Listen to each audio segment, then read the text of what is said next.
Shalom and welcome again.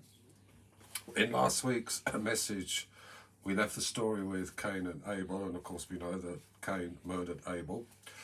And the story goes that Adam was so upset at producing somebody of Cain's moral and ethical irresponsibilities that he distanced himself from his wife Chava for 120 years, which seems a long time, but when you live to 930, it's maybe not so serious as it sounds. But we had this gap, and the gap is filled with some wonderful stories about Lilith and the birth of the demons, which I'm not going to go in now, but is worthy of a Hollywood movie at some time, I would think.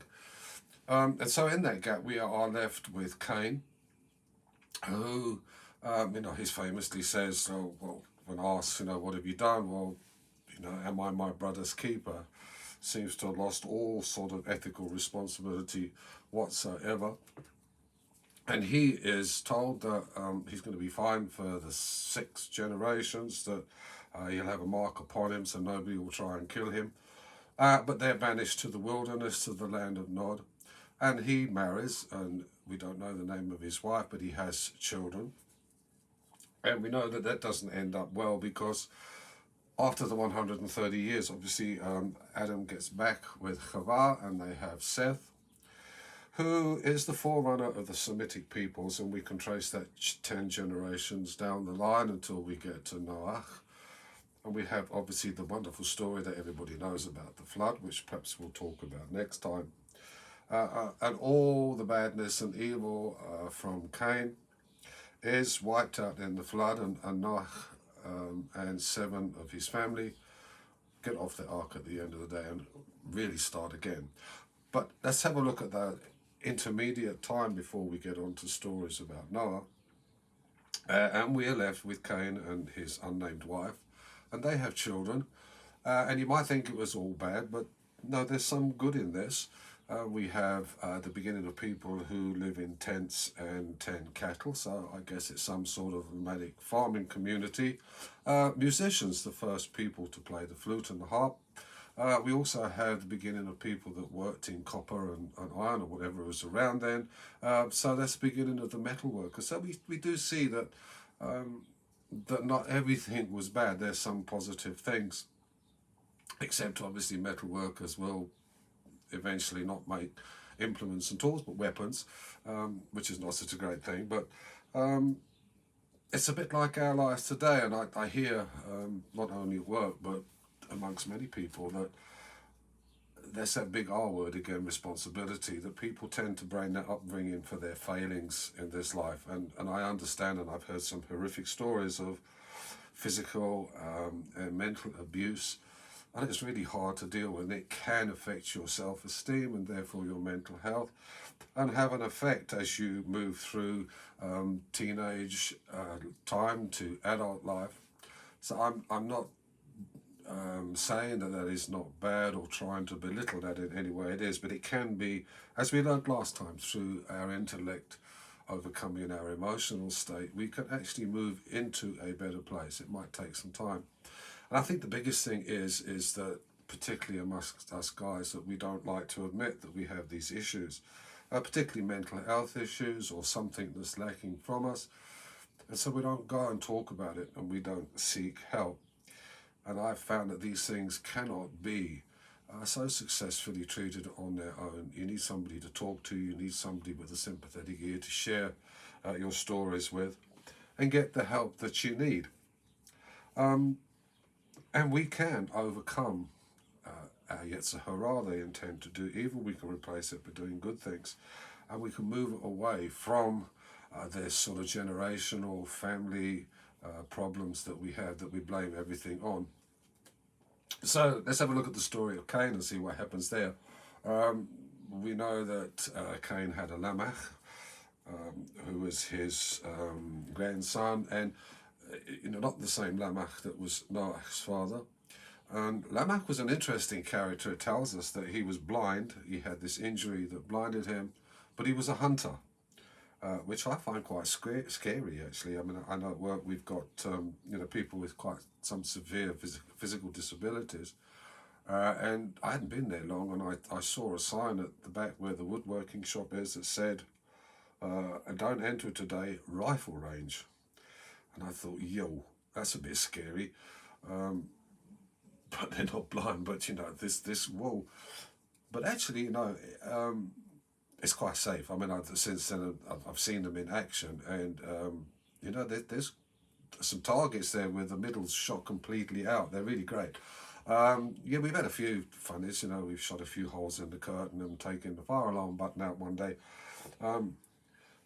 But people can overcome some of their disabilities and really have a great time in shooting. And we've got an archery thing there, apart from the more sedate, mundane things, which like woodworking and making things which are far less exciting. But a blind hunter, and it is said that his son Tuval Chaim would actually take him out and would guide him as they saw game or whatever he wanted to shoot, and say left a bit, right a bit, up a bit, down a bit, or whatever you say, fire, and Lamech would kill some game, I presume.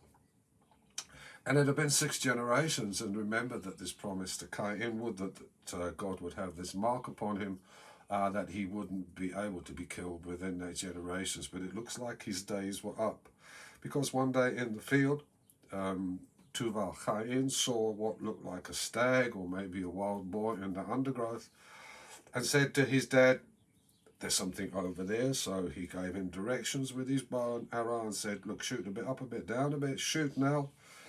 They hit the target, and it was Grandpa. It was Cain. The story says that Lamech, once he'd realized what he's done, was so distraught that he clapped his hands together, couldn't see that his son's head was in front of him, and so Tuval Cain had these both hands slapped around his ears, which must have burst his eardrums, caused him severe damage, and he died as well.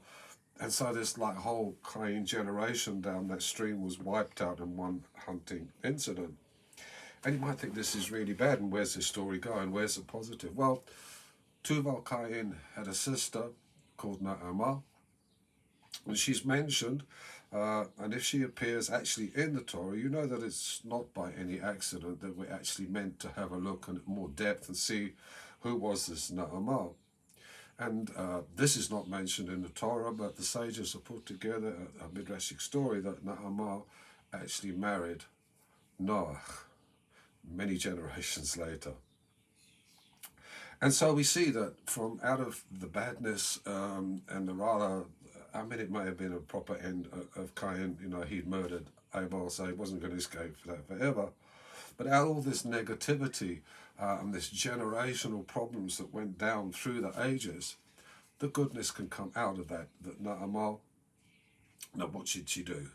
Did she atone for all the evil of Cain? I think in some small way she did, because she married Noah, and obviously through Noah came Shem, Ham, and Yafet, repopulated the earth like in a root beach system, really, after the flood.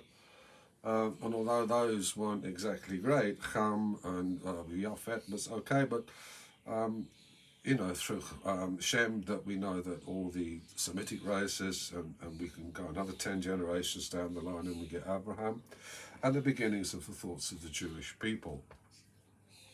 And so sometimes I find that the lesson is for our time today is that you need sometimes to try and get away from those that are a bad influence, to actually, with some help, as I've said, allow the intellect to build up so that you can actually tell the difference between right and wrong, and have the courage to actually say, you know what, that is not my identity, that's not who I am, I'm going to move away. Like Naamah, who could have easily, I suppose, married somebody else from the family of Cain, but she got tied up with Noah.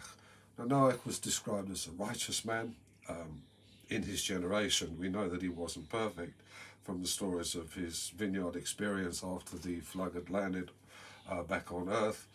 But compared to everybody else in his generation, he was a righteous man. And so Naamah could have learned from him a moral and ethical way of life. We can do the same. I get really disturbed when I see young kids who have great leadership potential. You know, you can see that they have such potential within them, and yet they get caught up in this gang culture, peer pressure, needing to be accepted by somebody, anybody, and getting into the wrong hands. The people like Cain, who will lead them down the road. We have these county lines of young kids being drug runners.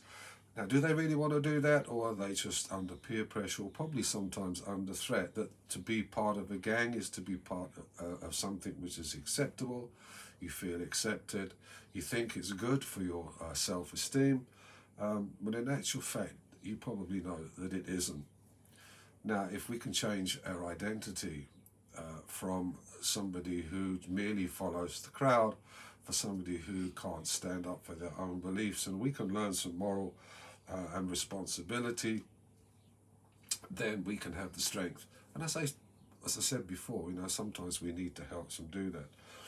But we can move away like Nehemiah did and get out of that culture.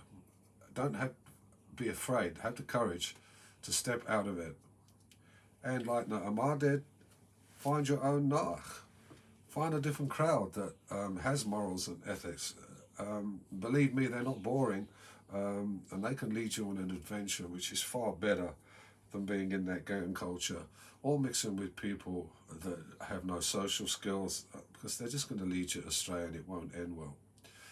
So that's the message for today. I hope that you will all get the courage that, and it's no shame to say that, you know, I've got some problems, I'm with the wrong crowd. And there are organisations there and people who will listen to you and they will help you. You just got to find them, and that's part of the responsibility, is that we cannot continue to blame our upbringing, our parents, our grandparents. Yes, they have an influence.